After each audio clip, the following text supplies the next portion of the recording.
Hey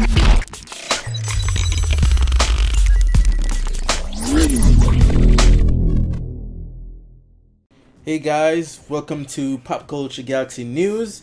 Well, this is replacing Pop Culture Galaxy TV because I figured the channel is called Pop Culture Galaxy TV, so I wanted to sort of differentiate the different shows that I have, like Pop Culture Galaxy Comics, well, PG Comics, PG Books, which I'm going to review actual novels. The comics I'm reviewing, the Omnibus, the Omnibus, the comic books, or probably drop some comic book news here and there in that show. So this one I just wanted to be about like the new stuff, the news that's going on in the world of entertainment, where the world of movies and TV and so forth. But so yeah, that's what this show will be called, Pop Culture Galaxy News. And drop a comment down below. Let me know what you think of the new formats and what's going on. I'm trying to learn as I go, as I put all this YouTube stuff together. Try to make it entertaining for you guys. Alright, so let's start with the first bit of news, and this I gotta say I did not see coming. Henry Cavill has been cast as Geralt in the Witcher series for Netflix. I'm a huge Witcher fan. I played all three. I didn't beat the first one, but I played it enough to know that I liked it, but I just couldn't, life just got in the way. 2, I ended up beating because like they improved. CD Projekt Red improved with the graphics and with the mechanics and everything, so I was able to enjoy Witcher 2 a little bit more than 1. So I was able to complete that game. I actually want to play it again because that game was really good. And then Witcher 3 now just took it to a whole nother level. Like that to me is like the quintessential RPG, not JRPG, but RPG.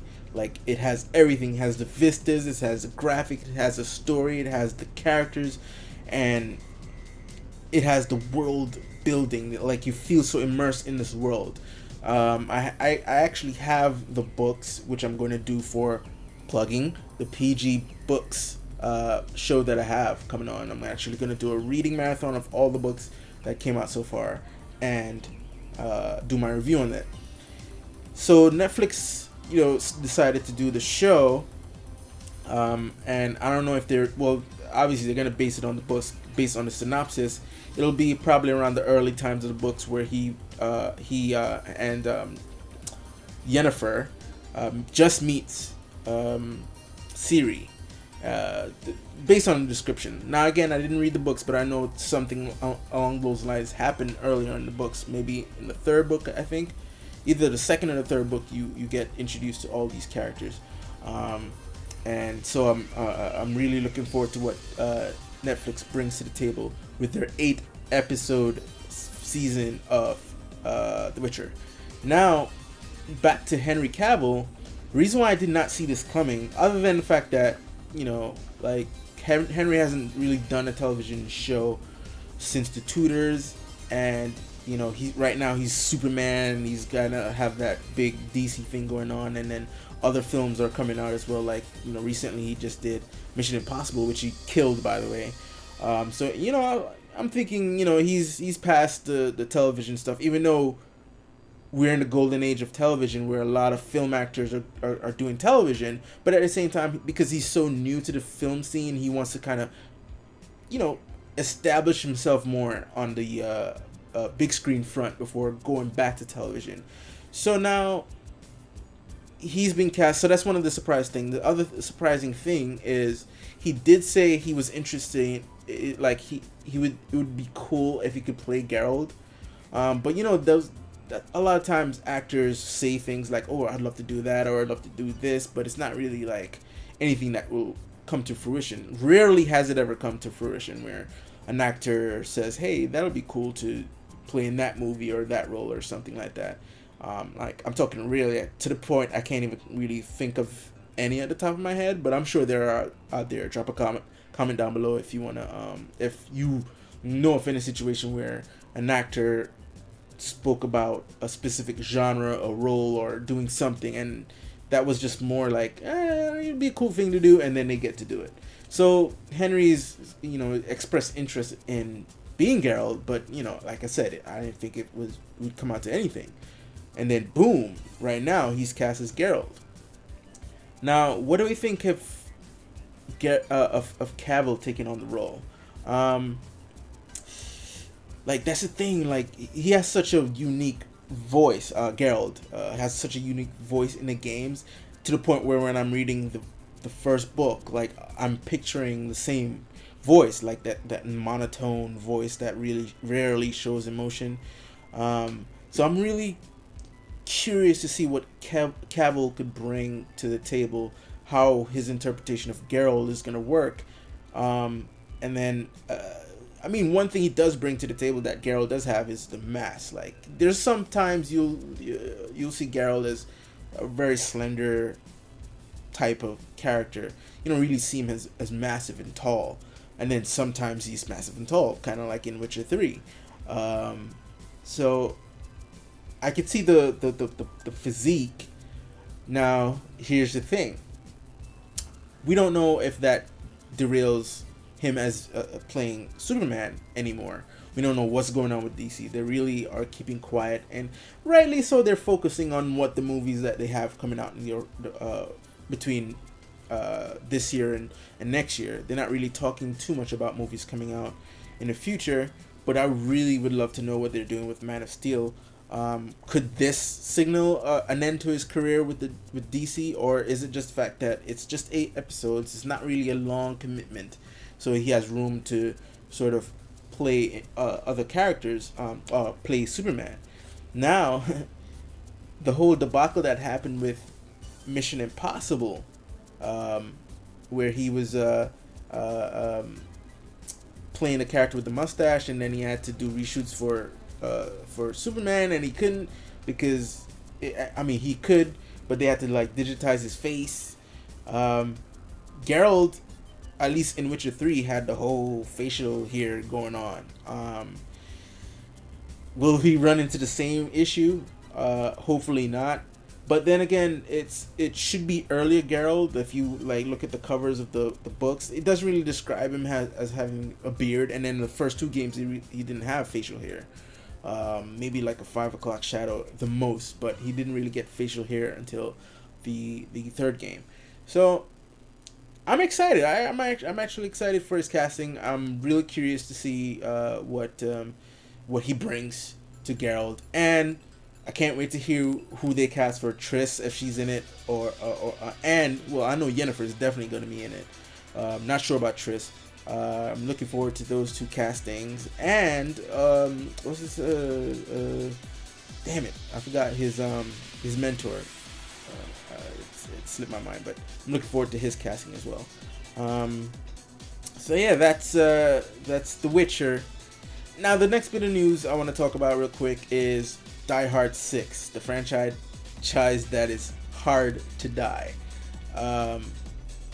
Basically, the whole premise was, well, at least what we thought, is that they were just gonna do a prequel and have it be a young John McClane, which was ridiculous because the whole concept of the first Die Hard movie was that he was just a regular cop. He's not like a super cop or anything that just got caught up in a weird situation where he had to rise above the typical copdom, right? But then if you're doing a prequel where you're trying to sell this guy as an action hero, then it really negates what the first Die Hard is. Now it's come to light that they're still doing the whole prequel thing, but it's also a sequel. Bruce Willis is still gonna be in this movie, so I guess the story will do like a flashback to when he was younger, and then keep it in the present with current Bruce Willis. So they're just gonna switch back and forth. How do I feel about that idea? I don't know, because the last 2, you know what? I did like Live Free Die Hard. I did like that movie, even though it was PG-13. Just whack. I did enjoy that movie, and I think Len Wiseman, he's coming back to do the 6th one, the 6th film. Oh, by the way, I think I buried the lead. The 6th film is going to be called McClane, not Die Hard 6 or Die Hard. Well, you know what? I have a feeling that they will change it to Die Hard McClane, or McClane Die Hard under it. I don't think they're gonna get rid of that Die Hard title because it's basically the brand, right? I mean, it would be dumb to get rid of the brand. So it's gonna be McClane Die Hard or Die Hard McClane, one of them. But I don't think it's just gonna be singular title McClane. That'll sure to be changed in the future. So Lens Wiseman, I think, is coming back, and Bruce Willis is coming back. I didn't like the 5th Die Hard movie. I liked the 6th. I think the best are part 1 and 3, and part 2 is good. So yeah, you know what? Hopefully they can do something great with this franchise and not completely kill it. So let's see where they go with this one. And then the final bit of news I want to talk about is another sequel again, is Police Academy 8. Steve Guttenberg, he basically said, like, nah, it's still coming. We're still working on it. I have nothing to share with you right now, but we're still working on it. I was a huge fan of Police Academy. I was growing up on those movies, and I'm sure if I look back at some of the movies, it would be corny, but I loved every one of them that I watched. They got me, you know. But here's the thing: with today's society, with people just so sensitive, it's like this joke won't land, this joke won't. It's like we're in a different world right now. We're in a different world for the worse, I think. I'm really saddened by this. I'm really saddened by the fact that you really can't make jokes anymore. I mean, I don't care what joke. It could have been a racist joke if it's a joke. I watched movies back in the 80s and 90s where they were really racist jokes, even towards black people, and I didn't care. We had tougher skin back then. I don't care. It's like the skin is getting so soft and tender now. Like, Police Academy, especially in this environment, I don't know how it would work. How would it work?